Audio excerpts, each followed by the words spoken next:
Welcome to 1WN Leadership Summit. Please introduce yourself first, camera. My name is Jeff Schumacher. I'm with Groove Global Logistics. We're based in Atlanta, Georgia, in the USA. Wonderful. So how do global networking platform like 1WN shape cross-border collaboration in logistics? Well, being a small, medium-sized enterprise like most of the participants are, we are dependent upon overseas partners in order to enable us to handle our routed shipments and also to handle the clearance and delivery of our nominated shipments. So we have to partner up in cases like this, like a One World Network, with like-minded people, and that's the importance of attending a conference such as this. Is you really have to press the flesh to really get to know somebody. An email is not going to develop a relationship. True. So these are the platform which helps building the relationships. Absolutely. Because you get a chance to meet the top leaders and the management decision makers one-on-one.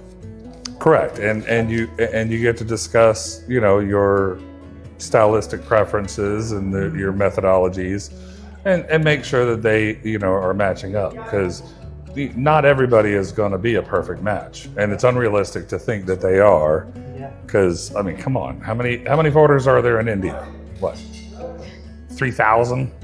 Okay, I can't satisfy 3,000 people. True. What I can do though is I can find some individuals and some companies that have a similar mindset, maybe a similar focus in verticals, whatever it is that is your particular niche, and then you take it from there and you see how the relationship grows, from these kind of environments, I have created relationships. Well, I've brought in at least one of the people that is already here is one of my best partners in Ireland, and I wouldn't recommend somebody that I wouldn't swear by. And I don't work with anybody else, in that country. I don't care who might show up. It's like, no, this is my guy. And those relationships are the highest value, So if there was a one policy charge you would recommend to ease international trade, what would it be? Give me that again. If there was one policy change you would recommend to ease international trade, what would it be? One policy change in the U.S.? One policy change, Anywhere, international, not particularly to global US, trade. that helps to ease of doing business, you can say. Yeah, I mean, anywhere you have bureaucracy and red tape, that's obviously a headache. I think in 2025, anytime you're dealing with paper is pointless. We're in a digital economy. Currency is digital. Who carries cash anymore? After COVID, you can't even use cash. So same thing with bills of lading, same thing with airway bills. Since our company was founded in 2.5 years ago, we've run a paperless environment. I have used less than one case of paper in 2 years. Since the inception. Since we opened the doors, Okay. there are 10 reams of paper in a case. Yes, We still have 4 reams left. that's great. It's not necessary. So my next question is related to this. Are we moving towards smarter, broader, or just lower ones? I think that we're always moving towards smarter.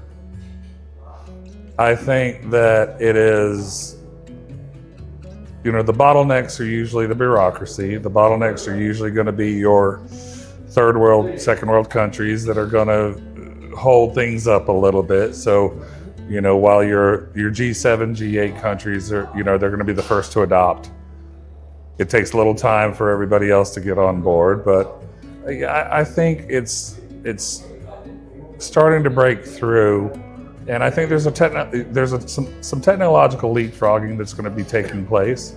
Like if your history on technological leapfrogging, the fax machine back in the 80s and 90s was worthless. If you were sending pre-alerts to Latin America, you would be sitting there at the fax machine redialing like 27 times trying to send a pre-alert to Brazil. As a Yeah, technology. yeah, and now, you know, it leapfrogged because the phone and the fax just never really worked very well. But emails and In seconds you can send and an clouds, email. yeah. And now you've got EDI technology. You can do instantaneous transfers. You've got, you know, the airlines are now with the IATA MLA for e-airway bill. You know, we've adopted, everyone that's adopted that, you don't even have to worry anymore. You know, I drop freight with 3 pieces of paper. You know, that's it, and we're done. And as long as destination doesn't require originals, God forbid, you know, that's it. You send it over, you send the pre-alert by email, and yeah, again, I don't print anything. Yes. Even the visa, everything. Everything. It has become easy. Yeah, it's simplified, and you know the rules haven't changed. I wonder a little bit about the newer generation and how they don't have the experience of hand typing airway bills. Absolutely. Yeah. So do you even know what goes on there? Do you, you know, you put the information in the system, it automatically cascades into it, it does everything for you, but do you know why it did that? And you know, I try to pass that along. My son is my primary operations on exports. And I try to pass that along to him so that, you know, you're not going to use a typewriter. You're never going to have to worry about that. But you need to know, you know, why are these boxes checked? Why are these boxes not checked? You know, Because if your roots are strong, nobody can shake you up. right? Yes, there's a certain benefit to foundational knowledge. You kind of think of it. It's kind of like with accounting. You know, in an accounting environment, you know, you can do everything with Excel, with formulas, and your job becomes so easy. But do it on a spreadsheet with a pencil and paper. Yes. You know, do it. Get you a 10-column book and do T accounts with a pencil and paper and a calculator. We all have done that, but this generation, as you rightly mentioned, don't even know about it. Correct. Yeah. Whether And it existed or not. yep. So you know, it's similar with language. It's similar with, you know, the power of being able to spell. Yes. Who has that anymore? You got spell check automatically. So you lose, you know, are we losing that skill? You know, and I don't want to come across as, you know, the grumpy old man, you know, get off my lawn. You're I've turned to dependent my on- parents. Yeah. You're dependent on such things. Yeah. And it's funny because I'm the generation that bridged that, right?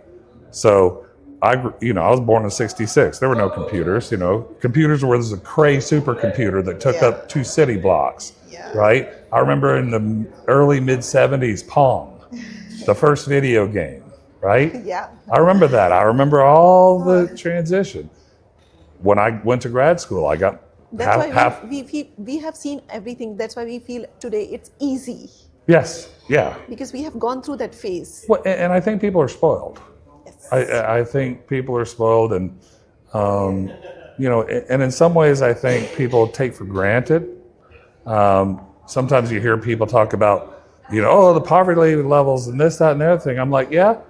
Tell me somebody who doesn't have a smartphone. Yeah. Nobody. Nobody. Yeah. It feels. It's like an if oxygen. you forget your smartphone, you feel like you're missing a body part. Yes. Exactly. Like that. But then when you put it into perspective, it's like, okay, so this person who's in quote unquote poverty, they have $1,000 computer that's more powerful than the computer I had when I was in college in 1984. Oh. Okay, because I didn't have a computer in college in 1984. Yeah. Okay, I didn't. The first paper that I ever did was in my senior year, and I had to print it on a dot matrix printer. It was 64 pages. Oh. It took 2 hours. Oh. It goes like this. You know what's the worst thing about it? After you print it and you find a typo. I had to print it twice. Absolutely. 4 hours. Oh my God. Yeah. So, you know, people take for granted that they've got, you know, instant communication. You don't have to learn anything. You've got Google. Yes. Look it up. I saw it on the internet. Must be true. No, no, no, Not necessarily. no. It's that kind of thinking that winds up getting Trump elected. So, Absolutely. yeah, Pleasure talking to you. Thank absolutely, you so much. absolutely. Thank Thank you you, so ma'am. much. Wish you good luck. You make good connections. Ah, Get new avenues to absolutely. collaborate. Yeah, always. Well, you know, if nothing else, you create relationships, and relationships develop into whatever God wants it to be. Thank you so much.